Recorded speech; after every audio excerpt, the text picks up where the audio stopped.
সকালবেলায় দেখি ঘুমের থেকে উঠে কার সাথে যেন পুটুর, পুটুর করে কথা কয়। ওমা! আমি জিজ্ঞেস করতেই বলে তার শ্বশুরবাড়িতে নাকি তারে ফোন করে কইছে তার নিমন্ত্রণ আছে। সাজ পিঠে আর খাসির মাংস। তো তারে নিমন্ত্রণ করছে, আমারে নিমন্ত্রণ করে আমার কি যাওয়া উচিত হবে সেনে? আর তার যদি শ্বশুরবাড়ি তাহলে আমার কি হবে? অবশ্যই বন্ধুরা একটু কমেন্টে জানিও।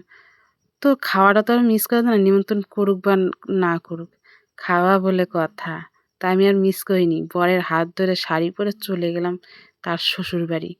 আচ্ছা, তার শ্বশুর আমার কি হবে? অবশ্যই একটু জানিয়ে দিও তো, আমার মাথায় এটা তাই ঢুকতেছে না। তারে নিমন্ত্রণ করলো অথচ আমারে নিমন্ত্রণ করলো না।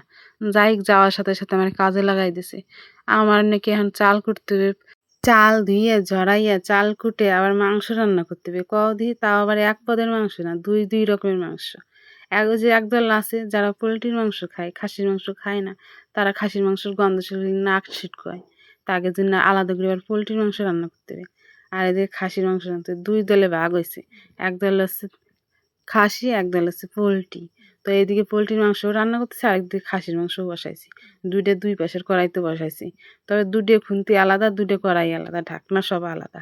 ওই যে নাহলে আবার গন্ধতে নাক ছিটকাবে না, সেই জন্যই। তো আগে তা রান্না করে তাকে অন্য ঘরে পাঠাই দিয়ে আমরা আরেক ঘরে বসে রান্না করে খাবো।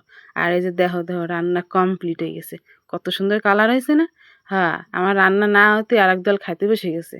যারা আবার খাসি খায় না তারা। এদিকে আমার তো পোল্ট্রি রান্না হয়ে গেছে। আর এদিকে খাসি রাঁধতে তো টাইম লাগে। তাই যে খাসি কষায়, কষায় রান্না করতেছি। খাসি রান্নাও কমপ্লিট হয়ে গেছে। আর এই যে পিঠে বানানো হয়ে গেছে। ভাত, পিঠে নিয়ে একসাথে বসে পড়ছি খাতি। ও কি মজা! সেই টেস্টি হয়েছে। তোমরা যদি এরকম রান্না বান্না করে খেতে চাও, অবশ্যই আমার বাড়ি এসো। আর লাইক, কমেন্ট, শেয়ার করো।